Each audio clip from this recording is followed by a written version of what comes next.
Hello दोस्तों, तो आज की इस वीडियो में मैं आप लोगों के लिए सील डिवाइन थ्रोन के 2 एपिसोड्स को एक्सप्लेन करने वाला हूं, क्योंकि कुछ रीजंस की वजह से मैंने पिछले 2 वीक सील डिवाइन थ्रोन को एक्सप्लेन नहीं किया था। लेकिन अब वो प्रॉब्लम खत्म हो चुकी है, इसलिए सील डिवाइन थ्रोन आगे से टाइम पर आ जाएगा। इवन जब तक आप लोग इस वीडियो को खत्म कर रहे होगे, आप लोगों को सील डिवाइन थ्रोन की एक और वीडियो भी देखने को मिलेगी। तो जैसा कि पिछले एपिसोड में हमने देखा कि हाउचिन का डीमन हंटिंग स्क्वाड एक बार फिर से रीयूनाइट हो चुका था और वो लोग चेरी को बचाने के लिए कर्स लैंड में जा चुके थे, जहाँ पर हम देखते हैं कि चेरी को बीस्ट गॉडेस की ब्लेसिंग मिल चुकी थी और इसी वजह से वो अपने सोल पैलेस के कर्स को हटा पाई। लेकिन पीछे की तरफ ज़ेनन पास में से अचानक चूंकि सैमी गायब हो गया था, ये बात वहाँ के पैलेस मास्टर को बिल्कुल भी अच्छी नहीं लग रही थी। इवन कि सैमी के यूं अचानक से गायब हो जाने पर उसके वो गंजे दोस्त भी काफी ज्यादा गमज़दा थे।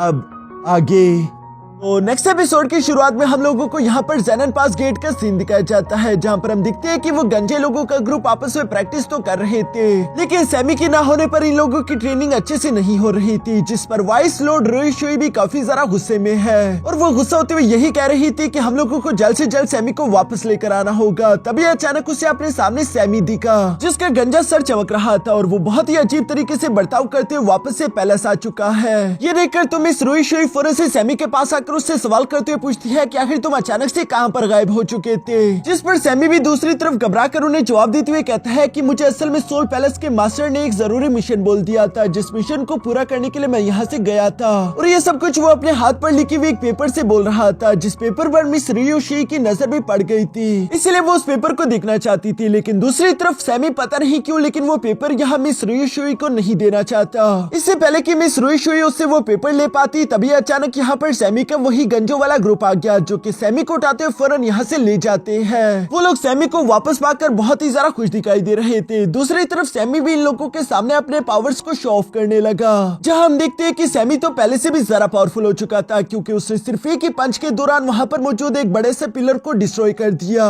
जो देखकर तो सैमी परेशान हो गया था। उसे लग रहा था कि उसने गलती कर दी, क्योंकि असल में ये सैमी नहीं है बल्कि ये बीस्ट गॉडेस का वही गार्डियन है, जो कि इस वक्त सोल पैलेस मास्टर के हुक्म पर यहाँ सैमी का रूप बदल कर आया हुआ था। उसे देखकर ऐसा लग रहा था कि यहाँ पर मौजूद ये सारे के सारे गंजे उसकी रियल आइडेंटिटी को पहचान लेंगे, पर ऐसा हुआ नहीं। उल्टा वो सारे के सारे गंजे यहाँ पर उस गार्डियन के पैर पकड़ते हुए कहते हैं कि मास्टर आप तो सिर्फ कुछ ही दिनों के लिए गए थे और इतने थोड़े ही दिनों में आपने खुद को इम्प्रूव करके इतना सारा ताकतवर कर लिया। मास्टर आप तो कमाल के हो। ये सारी चीजें ऊपर से मिस रुइशुई भी देख रही थी। नीचे की तरफ वो गार्डियन तो ये सुनकर काफी ज्यादा खुश हो गया, क्योंकि इन लोगों को उसकी रियल आइडेंटिटी के बारे में कुछ भी मालूम नहीं, तो वो अपने मिशन को जारी रख सकता है। इसके बाद हम देखते हैं कि उसने वहाँ पर मौजूद उन गंजों को अपने पंचिंग स्किल्स सिखाना शुरू कर दिए थे और साथ ही साथ ये गार्डियन बिल्कुल सैमी की तरह ही बिहेव कर रहा था, जहाँ पर हम देखते हैं कि उसने सैमी की तरह ही जोश में आकर अपनी शर्ट भी फाड़ दी थी। बाकी के सारे थेरेपिस्ट गंजों ने भी उसे अपने मास्टर के तौर पर एक्सेप्ट कर लिया है। लेकिन दूसरी तरफ मिस रुइशुई को आखिरकार वो पेपर मिल गया, जिसकी वजह से उसे मालूम हो जाता है कि ये कौन है। पीछे की तरफ यहाँ 10,000 बीस पास पर हम देखते हैं कि सैमी भी इस बात को लेकर काफी ज्यादा परेशान था। उसे फिक्र हो रही थी कि पता नहीं वो गार्डियन मेरी पोजीशन को संभाल भी पाएगा या नहीं, कहीं ऐसा तो नहीं कि मिस रुइशुई को मेरे बारे में मालूम हो जाएगा कि वो मैं नहीं बल्कि गार्डियन है, उसके बाद तो वो मेरी फैंटी लगा देगी। सैमी जब यहाँ पर इन्हीं बातों को लेकर परेशान हो रहा था, तो चेरी उसके पास आकर उसे शांत करने की कोशिश करती है, जहाँ वो उसे बताती है कि फिक्र मत करो,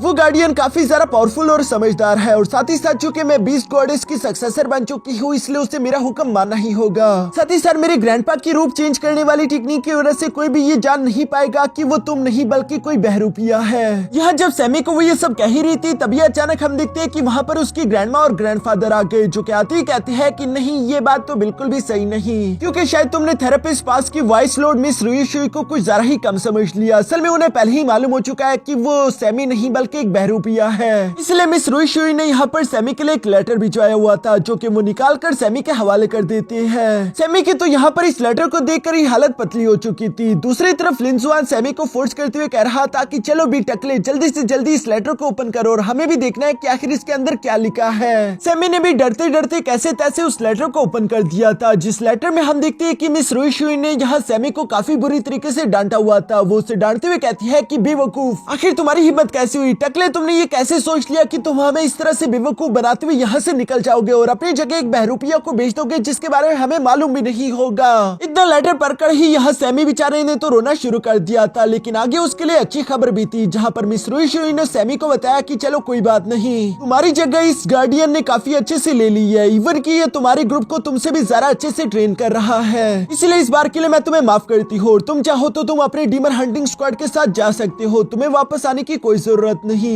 ये पढ़कर तो सैमी को अब मिक्स फीलिंग आ रही थी, उसे समझ नहीं आ रहा था कि उसे खुश होना चाहिए या फिर गमज़दा, क्योंकि खुशी वाली बात तो ये थी कि उसे अपनी डीमन हंटिंग स्क्वाड के साथ जाने की इजाजत मिल गई है, लेकिन गमज़दा बात ये है कि उससे भी अच्छा आखिर वो गार्डियन उसके साथियों को कैसे ट्रेन कर सकता है। इसी तरह सैमी की ये मिक्स फीलिंग देखकर बाकी के सब लोगों ने भी उस पर हंसना शुरू कर दिया था। तभी अचानक यहाँ पर मिस चेरी का ग्रैंडफादर इन लोगों से सवाल करते हुए पूछता है कि अब आखिर तुम लोगों का आगे क्या प्लान है, क्योंकि सोल पैलेस का कर्ज खत्म हो चुका है, साथ ही साथ तुम लोगों ने अपनी डीमन हंटिंग स्क्वाड के सारे मेंबर्स भी रीयूनाइट कर लिए, साथ ही साथ तुम लोगों के मेरिट पॉइंट्स वाला टारगेट भी कंप्लीट हो चुका, अब आगे तुम क्या करोगे। जिस पर सैमी एक्साइटेड होकर जवाब देते हुए कहता है कि अब हम लोग डीमंस की धुलाई करेंगे और उनके डिमोनिक पिलर्स को डिस्ट्रॉय करेंगे। जो सुनकर हाउचिन जवाब देते हुए कहता है कि हाँ, बेशक डिमोनिक पिलर्स को डिस्ट्रॉय करना ही हमारा मकसद है, लेकिन उससे पहले हम लोगों को टाइटल लेवल का डीमन हंटिंग स्क्वाड बनना होगा, ताकि हम लोग डीमन क्लैन की ओर भी जरा गहराई में जा सके। ये सुनकर तो हाउचिन के दोस्त काफी जरा हैरान हो चुके थे, इवन कि लिंजुआन सरप्राइज होकर जवाब देते हुए कहता है कि आज तक इस पूरे के पूरे कॉन्टिनेंट में सिर्फ 2 ही ऐसी डीमन हंटिंग स्क्वाड है जो कि title level demon hunting squad बन पाए। इनमें से पहली टीम का नाम फॉलन डीमन गॉड टीम था और सेकंड टीम का नाम था प्राउड वर्ल्ड 9 हेवंस टीम। जिन दोनों ही टीम्स का हर एक मेंबर ही एक लेवल 9 का वॉरियर है। डीमन क्लैन में जाना तो इन लोगों के लिए बच्चों का खेल है, इवन कि इन लोगों ने एक बार डीमन एम्परर का भी मुकाबला किया है। क्या सच में हम उनकी बराबरी कर भी सकते हैं? जो सुनकर दूसरी तरफ हाउचिन जवाब देते हुए कहता है कि हाँ, ये बात सच है कि हम लोगों के रैंक उन लोगों के बराबर नहीं, बल्कि रैंकिंग के हिसाब से हम लोगों के लेवल्स उनसे कई गुना कम होंगे, लेकिन title level demon hunting squad बनने के लिए जो जो रिक्वायरमेंट्स है वो ऑलरेडी हमारी टीम ने पूरे कर लिए हैं, जो कि बेसिकली 2 ही रिक्वायरमेंट थी। ये रिक्वायरमेंट थी कि उस डीमन हंटिंग स्क्वाड को एटलीस्ट 5 डीमन गॉड्स को जान से मारना होगा, जो कि ऑलरेडी हाउचिन और उसके दोस्तों ने जान से मार डाले, जबकि सेकंड रिक्वायरमेंट के तौर पर इन लोगों की टीम को 10 मिलियन मेरिट पॉइंट्स इकट्ठा करने होंगे, जो कि ऑलरेडी हाउचिन इकट्ठा कर चुका है। इसलिए टेस्ट देने के लिए इन लोगों को एटलीस्ट कोई परेशानी नहीं आनी चाहिए। यहाँ हाउचिन की बातें सुनकर उसकी टीम मेंबर्स तो काफी ज्यादा एक्साइटेड हो गए थे, लेकिन दूसरी तरफ चेरी के ग्रैंडफादर बताते हैं कि ये काम काफी ज्यादा डिफिकल्ट होगा। तुम लोगों की डीमन हंटिंग स्क्वाड हिस्ट्री में वो पहली टीम होगी जो कि कितनी यंग एज में title level demon hunting squad का टेस्ट भी दे पाए। ये title level demon hunting squad test बिल्कुल भी कोई नॉर्मल टेस्ट नहीं होता, बल्कि इस टेस्ट के दौरान तुम लोगों को एक स्पेसिफिक लोकेशन पर भेजा जाएगा, जहाँ पर तुम लोगों का सामना किस खतरे से हो जाए इसका तुम लोगों को अंदाजा तक नहीं होगा। इसलिए एक बार फिर से सोच लो। जो सुनकर हम दिखते हैं कि हाउचिन और उसके सारे के सारे दोस्त फौरन से मोटिवेट होकर आगे की तरफ आते हुए कहते हैं कि हम इस खतरे के लिए तैयार हैं, जो देखकर सोल पैलेस के मास्टर ने भी फिर इन लोगों को गुड लक बोलते हुए यहाँ अलायंस सेंटर की तरफ भेज दिया था। जहाँ आने पर हम देखते हैं कि वहाँ के काउंटर मेंबर्स ने तो इन लोगों को असेसमेंट एग्जाम देने से साफ साफ मना कर दिया। कोई भी इन लोगों को सीरियस लेने के लिए तैयार ही नहीं था, क्योंकि आज से पहले कभी भी इतने कम उम्र वाले title level demon hunting squad बन ही नहीं पाए। इवन कि वहाँ पर मौजूद लोग तो इन लोगों पर हंसने लगे कि पता नहीं ये लोग खुद को समझते क्या है। अभी अचानक हाउचिन भी वहाँ पर आकर बात करते हुए उन लोगों से कहता है कि आखिर हमें टेस्ट देने क्यों नहीं दिया जा रहा, क्योंकि हम लोगों ने सारे के सारे रिक्वायरमेंट पूरे करे हैं। जिस पर वो आदमी बताता है कि आप लोगों के डीमन हंटिंग स्क्वाड में सिर्फ 2 लेवल 8 के वॉरियर और बाकी के सारे तो लेवल 7 के वॉरियर्स है। हमें लगता है कि title level demon hunting squad का ट्रायल आप लोगों के लिए कुछ जरा हो जाएगा, इसमें आप लोगों की जान को खतरा है, इसलिए हम लोग आपको ये रिस्क उठाने नहीं दे सकते। इससे पहले कि हाउचिन उन लोगों के साथ और जरा बहस कर पाता, तभी अचानक वहाँ पर पीछे से मास्टर यांग आ गए, जो कि हाउचिन से कहते हैं कि उनसे बहस करने की कोई जरूरत नहीं, क्योंकि ये रूल मैंने खुद बनाया है ताकि मैं ज्यादा से ज्यादा डीमन हंटिंग स्क्वाड मेंबर्स की सेफ्टी कर सकूं। हाउचिन भी अलायंस लीडर ग्रैंडपा यांग को यहाँ पर देखकर फनल से उन्हें रिस्पेक्ट पेश कर रहा था। दूसरी तरफ ग्रैंडपा यांग यहाँ पर हाउचिन और उसकी टीममेट से कहते हैं कि अगर तुम लोग इतनी ही ज्यादा कॉन्फिडेंट हो तो उससे पहले तुम लोगों को मेरा एक ट्रायल पास करना होगा। अगर तुम उस ट्रायल को पार कर देते हो तो तुम लोगों को title level demon hunting squad member बनने का एग्जाम देने की इजाजत होगी। जो कहते हैं मास्टर यांग यहाँ पर इन सब लोगों को अपने साथ एक पोर्टल का इस्तेमाल करते हुए वॉइड ट्रायल ग्राउंड में ले आए थे, जिस जगह के बारे में ग्रैंडपा यांग बताते हैं कि अब तक ह्यूमैनिटी ने जितने भी डीमन गॉड्स को मारा है उन सब का ऑरा यहाँ पर कंडेंस होकर पड़ा हुआ है, और आज के दिन तुम लोगों को खुद की ताकत को प्रूव करना होगा, जिसके लिए मैं चाहता हूँ कि तुम लोग एक लेवल 9 की डीमन गॉड को मेरे सामने जान से मारो। अगर तुम लोगों का डीमन हंटिंग स्क्वाड ऐसा करने में कामयाब हो जाए तो तुम लोगों को title level demon hunting squad बनने का एग्जाम देने के लिए इजाजत होगी। जो कहते हैं ग्रैंडपा यांग ने यहाँ पर अपनी पावर्स का इस्तेमाल करते हुए उसी फ्लेम लाइन डीमन गॉड, जिसे डिमोनिक गॉड पिलर नंबर 55 का ऑनर भी माना जाता है, और साथ ही साथ वो एक लेवल 9 का डीमन था, उससे आजाद कर दिया। इसी वजह से हम देखते हैं कि हाउचिन और उसके सारे के सारे दोस्त भी पास के उसी सीन में चले गए थे जहाँ एक्सोर्सिज्म पास गेट पर इस लाइन डीमन किंग ने हमला किया था। उस हमले के दौरान इंसानों को बहुत सारा नुकसान झेलने को मिला था। हाउचेन यहाँ पर गुस्सा होते हुए कह रहा था कि मैंने बिल्कुल भी उम्मीद नहीं करी थी कि जिंदगी एक बार फिर से इस फ्लेम लाइन डीमन गॉड को अपने हाथों से मारने का मुझे मौका देगी। जो कहती इन सब लोगों ने तीसी के साथ उस फ्लेम लाइन डीमन किंग पर हमला करना शुरू कर दिया। यहाँ पर सारे के सारे मेंबर्स ही अपने पावरफुल से पावरफुल अटैक का इस्तेमाल कर रहे थे इस फ्लेम लाइन किंग को हराने के लिए। इवन कि हाउचेन ने भी अपने दोस्तों को बता दिया था कि उस स्नेक डीमन गॉडेस से थोड़ा सा ज्यादा ताकतवर होगा, इसलिए बिल्कुल भी होल्ड बैक मत करना और अपनी पूरी जान लगा दो। लेकिन यहाँ पर इन लोगों की ये पावरफुल से पावरफुल अटैक भी उस फ्लेम लाइन किंग का कुछ भी नहीं बिगाड़ पा रहे थे। उल्टा वो आसानी के साथ ये सारे के सारे अटैक्स अपनी बॉडी पर झेलते हुए कहता है कि मुझे तो जरा सा भी दर्द का एहसास नहीं हुआ। जो कहती है वो अपनी एनर्जी का इस्तेमाल करते हुए फौरन इन सब लोगों को पीछे की तरफ धकेल देता है और ये करने के बाद हम देखते हैं कि फ्लेम लाइन किंग ने चारों तरफ अपनी फ्लेम डोमेन एक्टिवेट करना शुरू कर दी, जहां वो आग को बढ़ाते हुए साथ ही साथ उस फ्लेम का इस्तेमाल करते हुए यहाँ हाउचेन और कैरन पर भी हमला करने की कोशिश करना चाहता था। जो देखकर तो हाउचेन फौरन से कैरन के सामने आते हुए अपने सन मून स्नेल शील्ड का इस्तेमाल करते हुए उस फ्लेम अटैक को ब्लॉक करने की कोशिश करता है और साथ ही साथ हम देखते हैं कि उसने कैरन के साथ मिलते हुए अपनी एनर्जी अटैक को कंबाइन करते हुए फौरन से यहाँ फ्लेम लाइन किंग पर हमला बोल दिया। ये अटैक इतना ज्यादा पावरफुल था कि इसकी वजह से तो वो फ्लेम लाइन किंग उड़ती हुई पीछे की तरफ जा गिरा और ऐसा लग रहा था जैसे कि वो मारा गया। इसलिए हाउचेन के दोस्तों बहुत ज्यादा खुश हो रहे थे, लेकिन ये बात पूरी तरीके से सच नहीं थी, क्योंकि तभी अचानक हम देखते हैं कि उस फ्लेम लाइन किंग ने इस बार गुस्से के साथ आगे की तरफ बढ़ते हुए इन पर अपनी सोड अटैक्स चलना शुरू कर दिए,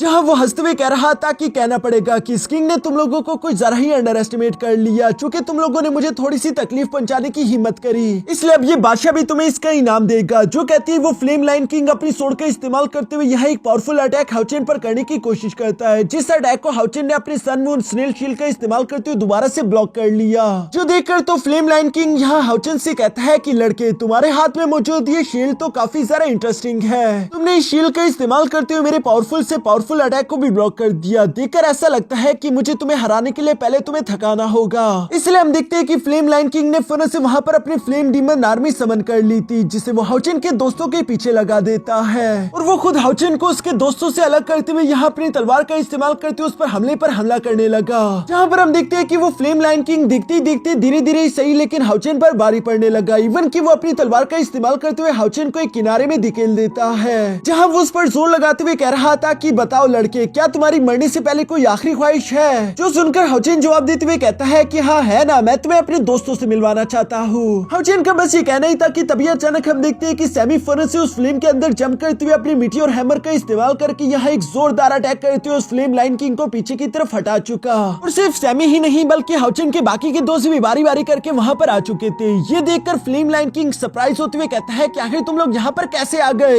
लिनजुआन मुस्कुराकर जवाब देते हुए कहता है क्योंकि तुम्हारी वो फ्लेम आर्मी बहुत ही ज्यादा बेकार थी, वो हमारे सामने कुछ भी सेकंड टिक नहीं पाई। जो कहती है वो फौरन से अपने fire phoenix flame sky claw technique का इस्तेमाल करते हुए यहाँ फ्लेम लाइन किंग पर हमला बोल देता है। कैरी ने यहाँ पर अपने स्पिरिट बीस्ट से उस पर हमला करवा दिया था, जबकि मिसवान भी exploding spirit silver tornado technique का इस्तेमाल करते हुए उस फ्लेम लाइन किंग पर हमला बोल चुकी। इन तीनों को इस तरह से फ्लेम लाइन किंग पर हमला करता हुआ देखकर हानियो ने भी फौरन से अपने अरोरा बाइंडिंग टेक्निक को एक्टिवेट कर लिया, जिसके अंदर से वो इस फ्लेम लाइन किंग को और भी ज्यादा कमजोर कर चुका। सोने पे सुहागा करने के लिए हम देखते हैं कि कैरन ने भी फौरन अपने गॉडेस ऑफ डेथ की डेथ स्लैश टेक्निक का इस्तेमाल करते हुए यहाँ उस फ्लेम लाइन किंग पर हमला कर दिया था, जिस अटैक को ब्लॉक करने के लिए फ्लेम लाइन किंग को काफी ज्यादा मुश्किल आई। आखिरी हमला यहाँ पर हाउचेन करने वाला था, जहाँ पर हम देखते हैं कि उसने अपने आसपास की सारी एनर्जी इकट्ठा कर ली थी और वो इस एनर्जी को एक बर्निंग सन में बदल देता है, जिस ग्लेसिंग सन को उसने इस फ्लेम लाइन किंग पर गिरा दिया था। ये देखकर वो फ्लेम लाइन किंग हैरान होते हुए कहता है कि ये बिल्कुल इम्पॉसिबल है, तुम लोग मुझसे कमजोर हो, तुम मुझे नहीं हरा सकते। लेकिन दूसरी तरफ हाउचेन और उसकी टीममेट्स लगातार उस पर हमला करते हुए एक साथ उसे जान से मार डालते हुए कहते हैं, हाँ बेशक हम लोग अकेले अकेले कमजोर है, लेकिन एक बार हम लोग साथ आ जाए उसके बाद हम लोगों के सामने तो डीमन एम्परर भी ना टिक पाए। और ये कहते उन लोगों ने आखिरकार इस फ्लेम लाइन किंग को पूरी तरीके से खत्म कर दिया था, जिसके बाद हम देखते हैं कि ये लोग उस वॉइड ट्रायल ग्राउंड से निकलकर बाहर आ गए, जहां बाहर इन लोगों का ग्रैंडपा यांग पहले से इंतजार कर रहा था, जो कि इन्हें कांग्रेचुलेशन बोलता है। साथ ही साथ उन्होंने इन्हें title level demon hunting squad बनने का असेसमेंट एग्जाम देने की भी इजाजत दे दी थी। ये सुनकर वहां पर मौजूद बाकी के सब लोग तो काफी ज्यादा शौक हो गए थे कि आखिर ये मुमकिन कैसे है।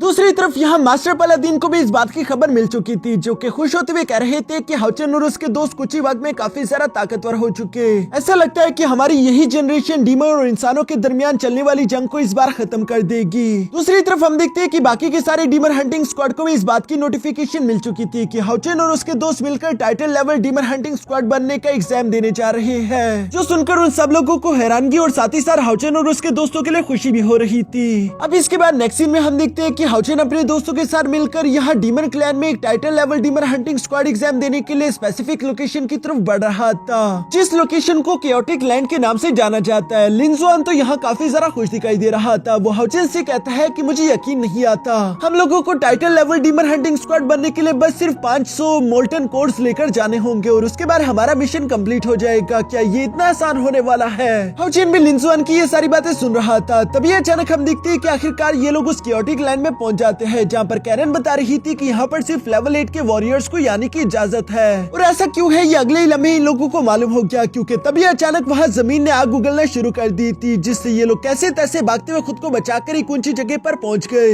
लिंजुआन तो घबराते हुए अपने दोस्तों से कहता है कि ये जगह तो मेरी एक्सपेक्टेशन से काफी ज्यादा डेंजरस निकली, जिस पर हाउचेन भी इन लोगों को समझाते हुए कहता है कि ये title level demon hunting squad का असेसमेंट एग्जाम है। मुझे नहीं लगता कि अलायंस हमें कोई भी सिंपल टास्क देने वाली है, यहाँ पर जरूर कोई ना कोई बड़ी चीज छुपी हुई होगी, इसलिए एक दूसरे के साथ साथ रहना। और ये बात बिल्कुल सच भी थी, क्योंकि अलायंस को मालूम हुआ था कि इस केओटिक लैंड में कुछ न कुछ तो अजीब चल रहा है, जिसकी वजह से उन लोगों ने हाउचेन और उसके टीममेट्स को यहाँ स्पेशली इसी जगह पर मिशन पर भेजा। अभी लोगों का काम था कि यहाँ पर पूरे 500 मोल्टन कोर्स ढूंढे, जहाँ पर तलाश करते हुए इन लोगों को एक केव के अंदर कुछ रेड कलर की चमकती हुई रोशनी दिखाई दी, जिस रोशनी को देखकर इन्हें लग रहा था कि शायद ये मोल्टन कोर होगा, इसलिए ये लोग धीरे धीरे से उसी केव की तरफ बढ़ने लगे। लेकिन मैकडल तो जानता रहा कि वो जगह खतरनाक है, इसलिए वो इन लोगों को रोकने की कोशिश करता है। साथ ही साथ वो इन लोगों को बताना चाहता था कि वो असल में कोई मोल्टन कोर नहीं, वहाँ मत जाओ। पर चूंकि वो बात नहीं कर सकता, इसलिए वो खुद ही यहाँ वहाँ भागते हुए फौरन से एक पुल के ऊपर चढ़ गया, जहाँ वो जबरदस्ती उस पुल को तोड़ने की कोशिश करता है। और इसी पुल को तोड़ते हुए अचानक मैकडल ऊपर से नीचे की तरफ गिरने लगा, लेकिन चेरी फौरन से जंप करते हुए मैकडल को बचा लेती है। साथ ही साथ वो उसे डांटते हुए कहती है कि बेवकूफ, तुम ऊपर क्या कर रहे थे? और जब इन लोगों ने मैकडल का वो तोड़ा हुआ पुल देखा तो उसके अंदर तो इन लोगों को एक मोल्टन कोर मिल जाता है, जिस पर अब ये सब लोग समझ गए थे कि मैकडल को पहले ही वो मोल्टन कोर मिल चुका था और उसने हमें बताया कि ये मोल्टन कोर असल में पुलों के अंदर उगते हैं। इसलिए ये सबके सभी खुश होते हुए यहाँ मैकडल की तारीफ करते हुए कह रहे थे कि तुम एक बहुत ही ज्यादा प्यारी पिगी हो, शाबाश, तुमने बहुत अच्छा काम किया।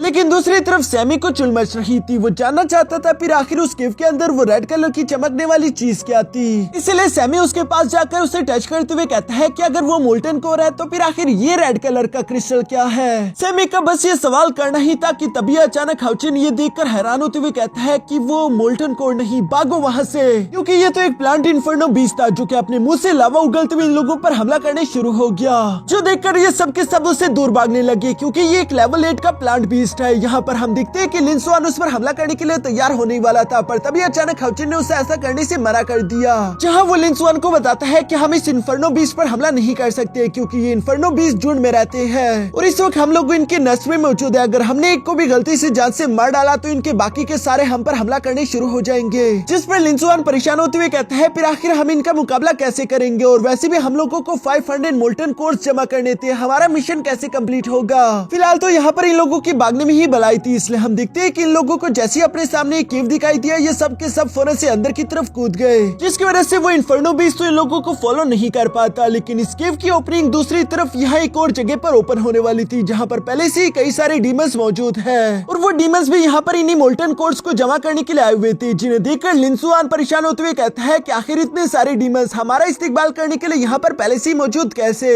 जिस पर हाउचेन जवाब देते हुए कहता है कि वो सवाल हम इनसे बाद में करेंगे, पहले चलो इन्हें जान से मारते हैं। और ये कहते हैं इन लोगों ने फौरन से अपने वेपन्स को निकालते हुए तेजी के साथ उन डीमंस पर हमला बोलना शुरू कर दिया, जहाँ पर हम देखते हैं कि वहाँ पर जितने भी डीमंस थे इन लोगों ने कुछ ही मिनट्स के अंदर उन सबको मार मार के जान से खत्म कर दिया था। जो करने के बाद ये लोग खुशी खुशी उनके जमा किए हुए सारे के सारे मोल्टन कोर्स भी इकट्ठा करना शुरू हो गए, यानी कि एक तीर से दो शिकार हो गए। लेकिन हाउचेन अभी भी इन लोगों से कह रहा था कि यहाँ पर कई सारे मोल्टन कोर्स है, इसलिए सावधान रहना, क्योंकि यहाँ पर यकीनन इन्फर्नो बीस्ट भी मौजूद होंगे। हाउचेन का बस ये कहना ही था कि तभी अचानक उन्हें साइड से चेरी की चीख सुनाई थी, जो सुनकर ये सब लोग फौरन से चेरी की तरफ भाग गए। असल में चेरी ने अपने सामने कई सारे इन्फर्नो बीस्ट की लाशें देख ली थी, जिन्हें देखकर वो थोड़ा सा डर गई थी और उसे ये देखकर काफी ज्यादा अजीब लगा। दूसरी तरफ बाकी के सब लोग भी ये देखकर काफी ज्यादा हैरान थे कि आखिर यहाँ पर इतनी सारी इन्फर्नो बीस्ट की लाशें क्यों पड़ी है और इनके दिलों को भी किसी ने निकाल दिया था। सारी सिचुएशन को एनालाइज करते हुए ये लोग अपने मन में सोचने लगे कि ये सारा काम यकीनन उन डीमंस का होगा, लेकिन आखिर उन लोगों ने ये सारे के सारे मोल्टन कोर्स और इन इन्फर्नो बीस्ट को मारकर इनके कोर्स इकट्ठा क्यों करे,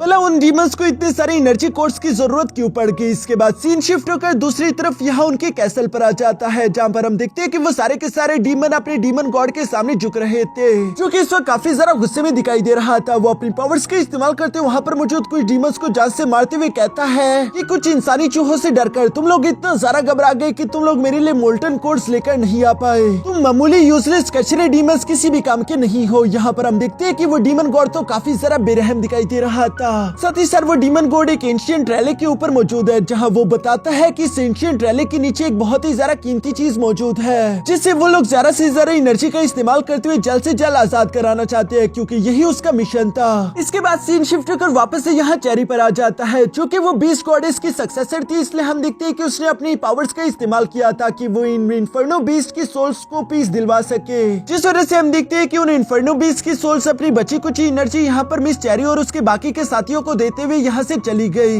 जिसके बाद चेरी हाउचेन को बता रही थी कि इन इन्फर्नो बीस्ट की सोल्स के साथ कनेक्ट होने पर मैंने इनके दर्द को महसूस किया और साथ ही साथ इनसे कम्युनिकेट करके मुझे मालूम हुआ कि डीमन रेस कुछ बहुत ही ज्यादा टेरिफाइंग प्लानिंग कर रहा है, जिसके लिए उन्होंने इन सारे इन्फर्नो बीस्ट की जान ली। जो सुनकर अब हाउचेन को भी सब कुछ समझ आ चुका था कि अलायंस ने जरूर हमें यहाँ पर इसी मिशन के लिए भेजा होगा। वो मोल्टन कोर्स तो सिर्फ एक बहाना है, इसलिए हम जब तक डीमन रेस की उस टेरिफाइंग प्लान के बारे में जानकर उसका हल ना निकाल ले हम लोग यहाँ से नहीं जाएंगे। यही सोचते हुए इन लोगों ने उन डीमंस की बेस का पता लगाना शुरू कर दिया, जहाँ रास्ते में इन लोगों को और कुछ ऐसे डीमन देखने को मिलते हैं जो कि अपने साथ मोल्टन कोर्स उसी बेस की तरफ लेकर जा रहे थे, जिन पर हाउचेन और उसके दोस्त फौरन से हमला करते उन्हें जान से मार डालते हैं। इस तरह से हाउचेन और उनके दोस्तों के 500 मोल्टन कोर्स का टारगेट भी कंप्लीट हो चुका था। और तभी अचानक मैकडल यहाँ अजीब से बिहेव करने लगा, जहाँ चेरी हाउचेन को बताती है कि उसने सेंस कर लिया कि यहाँ पर कुछ और डीमंस आ रहे हैं, इसलिए हमें जल्दी से इस जगह की सफाई करते हुए साइड पर छुपना होगा ताकि हम उन डीमंस को फॉलो करते हुए इन डीमंस के बेस तक जा सके। हाउचेन ने भी चेरी की बात सुनकर बिल्कुल ऐसा ही किया। इसके बाद हम देखते हैं कि ये लोग उस सेकंड करवा को फॉलो करते करते आखिरकार उस एंशिएंट रेलिक तक पहुंच जाते हैं, जहां पहुंचकर इन लोगों को देखने को मिलता है कि वो डीमन इन मोल्टन कोर्स की एनर्जी का इस्तेमाल करते हुए उस एंशिएंट रेलिक की सील को ओपन करने की कोशिश कर रहे थे। पर यहाँ इन लोगों को सबसे बड़ी हैरानगी तो ये हो रही थी कि आखिर ये एंशिएंट रेलिक यहाँ पर कैसे आ गया। अब तक तो इस कॉन्टिनेंट में सिर्फ 10 ही एंशिएंट रेलिक्स के बारे में लोगों को मालूम था, ये 11वां अचानक से कहां से आ चुका है। जिस पर हाउचेन जवाब देते हुए कहता है कि मैं भी ये बात तो नहीं जानता, लेकिन मैं इतना जरूर जानता हूँ कि इसके नीचे जरूर डीमन क्लैन के लिए कोई न कोई कीमती ट्रेजर होगा और हम वो इन्हें हासिल करने नहीं देंगे, इसलिए हमें बीच में ही इन लोगों का ये इवल रिचुअल रोकना होगा। जो सुनते ही हम देखते हैं कि हाउचेन और उसके दोस्तों ने फौरन से इन डीमंस पर हमला करते हुए उन्हें जान से मारना शुरू कर दिया। जहाँ हाउचेन एक डीमन को पकड़कर उससे सवाल करते हुए पूछता है कि बताओ आखिर तुम लोग यहाँ पर क्या कर रहे हो, तुम लोगों की प्लानिंग क्या है। लेकिन वो डीमन कोई भी जवाब नहीं दे रहा था, इसलिए सैमी उसे डराते हुए कहता है कि चल बे जल्दी से अपना मुंह खोल, क्योंकि एक बार अगर मेरी सटक गई तो उसके बाद मैं अपने हथौड़े से तेरा मुंह तोड़कर खुलवा दूंगा। जो सुनकर तो वो डीमन घबरा चुका था और वो फौरन अपने बाकी के साथियों को अलर्ट करने की कोशिश करता है, लेकिन इससे पहले कि वो ये काम कर पाता तभी अचानक हाउचेन ने फौरन से अपनी तलवार का इस्तेमाल करते हुए उसका सर काट दिया। लेकिन थोड़ी सी देर हो चुकी थी, क्योंकि तभी अचानक हाउचेन ने देखा कि इन लोगों के आसपास एक सैंड एनर्जी बनने वाली है, इसलिए वो फौरन उस एनर्जी पर हमला करते हुए अपने दोस्तों को उस एनर्जी से बाहर जाने का बोलता है। जो सुनकर हाउचेन के दोस्त भी फौरन वहाँ से बाहर की तरफ जंप करने लगे, लेकिन तभी अचानक हम देखते हैं कि वो डीमन गॉड यहाँ पर पहुंच चुका था, जो कि सिर्फ एक ही हाथ की पावर का इस्तेमाल करते हुए कहता है कि तुम लोगों ने अपनी पावर को कुछ ज्यादा ही ओवर एस्टिमेट कर लिया।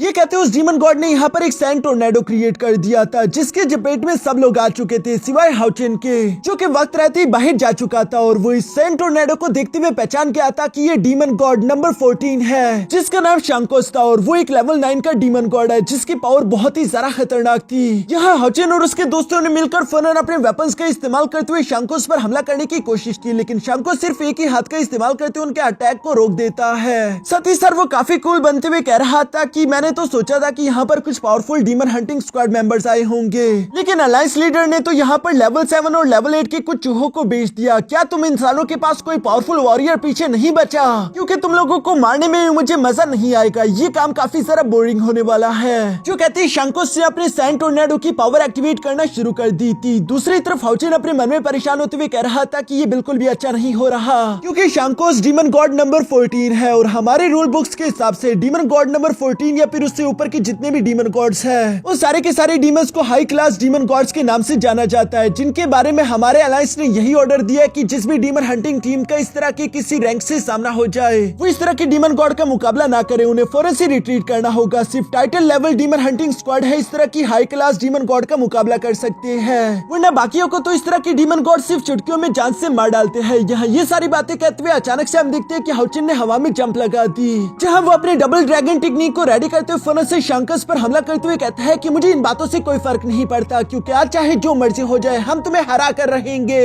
जहाँ दूसरी तरफ शंकस को तो हाउचिन का ये अटैक ब्लॉक करने में जरा सी भी मुश्किल नहीं आती। इवन के कैरन ने भी यहाँ पर अपने 6 पास सर्कुलेशन टेक्निक के सेकंड फॉर्म को एक्टिवेट कर लिया था, जिस पावरफुल अटैक को भी शंकस ने स्माइल के साथ सिर्फ एक ही हाथ का इस्तेमाल करते हुए डिस्ट्रॉय कर दिया था। इसके बाद हम देखते हैं कि हाउचिन के बाकी के टीम मेंबर्स भी यहाँ पर शंकस के सामने कुछ नहीं कर पा रहे थे। ऐसा लग रहा था जैसे कि ये चूहे बिल्ली का खेल हो। शंकस ने एक पावरफुल अटैक रेडी करते हुए फौरन से इन लोगों पर हमला कर दिया, जो करने के बाद शंकस सोच रहा था कि अब ये सारे के सारे मारे जाएंगे, लेकिन जैसे ही सामने की तरफ उस अटैक का धुआं हटा तो हम देखते हैं कि हाउचिन और उसके दोस्त इस अटैक को आसानी के साथ सर्वाइव कर चुके थे, जो बात तो शंकस को भी काफी ज्यादा इंप्रेस कर देती है और वो खुश होते हुए इन लोगों की तारीफ करने लगा। तभी अचानक दूसरी तरफ हम देखते हैं कि हाउचिन ने अपने साथियों के साथ मिलकर यहाँ एक साथ कंबाइन अटैक करने का फैसला किया, जो सुनकर ये सब लोग जैसे ही शंकस की तरफ जंप करने लगे तभी अचानक हम देखते हैं कि शंकस ने वहाँ पर अपनी डोमेन एक्टिवेट कर ली, जिसे सेंड ऑफ टाइम कहते हैं। इस डोमेन के एक्टिवेट होते ही हम देखते हैं कि हाउचिन और उसके सारे के सारे साथी हवा में ही फ्रीज हो चुके थे, जिन्हें बुरी तरीके से जकड़ लिया गया था। शंकस धीरे से इन लोगों के पास आकर कहता है कि तुम लोग बेशक कमाल के हो, लेकिन क्या तुम्हें मालूम है कि तुम लेवल 8 और मेरे लेवल 9 की रैंक में क्या फर्क है? हमारे पावर लेवल में तो डिफरेंस है ही है, लेकिन अगर तुमने किसी तरीके से उस पावर लेवल की डिफरेंस को मैच कर भी लिया तब भी तुम लोग कभी भी मुझे नहीं हरा पाओगे, क्योंकि हमारे लेवल 9 के रैंक्स के पास डोमेन होती है, जिस डोमेन के साथ मुकाबला डोमेन पावर्स के साथ ही किया जा सकता है। अब तुम लोगों का यहाँ से निकलने का कोई चांस नहीं। जो बात बिल्कुल सच भी दिखाई दे रही थी, क्योंकि हाउचिन या फिर उसके दोस्त अपनी जगह से मूव नहीं कर पा रहे, उल्टा ऊपर से एक पावरफुल अटैक तेजी के साथ इन्हीं की तरफ आ रहा था। और सिर्फ यही नहीं, क्योंकि तभी अचानक हाउचिन ने महसूस किया कि नीचे की तरफ से वो इवल रिचुअल भी कंप्लीट हो चुका था, जिसकी वजह से एंशिएंट रेलिक भी ओपन हो चुका है। जिस एंशिएंट रेलिक के ओपन होते ही हम देखते हैं कि नीचे से भी एक लेवल 9 का डीमन तेजी के साथ ऊपर की तरफ जंप करने लगा, जो देखकर तो हाउचिन और उसके सारे के सारे दोस्त ही हैरान होते हुए कहते हैं कि अब ये क्या है। और यही सी खतरनाक सीन के साथ हमारा ये एपिसोड यहीं पर खत्म हो जाता है।